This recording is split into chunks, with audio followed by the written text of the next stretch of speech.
We'll guide you through how to use the give command in Minecraft. If you find this useful, then consider subscribing and liking the video.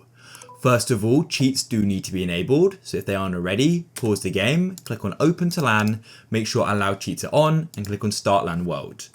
Then open up the chat and type in /give. Now choose who you want to give it to. You can go and type in a username, or you can use one of the @ here as well. I'll just type in my own username like so, and then you want to go and type in what you want.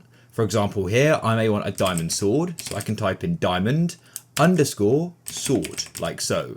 As you can see, it sort of helps predict what you want, which is really useful. You can type in the amount you want. For example, if you were getting individual diamonds, that would be more useful. And you can also go and start adding curly brackets as well. You could now go and press enter and you'll be given a sword. To get an enchanted item, just continue by adding a curly bracket, enchants, : square bracket, curly bracket again, ID : then type in the enchantment you want. In this case, I wanted sharpness, then comma, LVL, then : type in the level, I wanted the highest, which is 255, curly bracket, then square bracket, then curly bracket. Press enter, and you'll then be given it. As you can see, it's enchanted.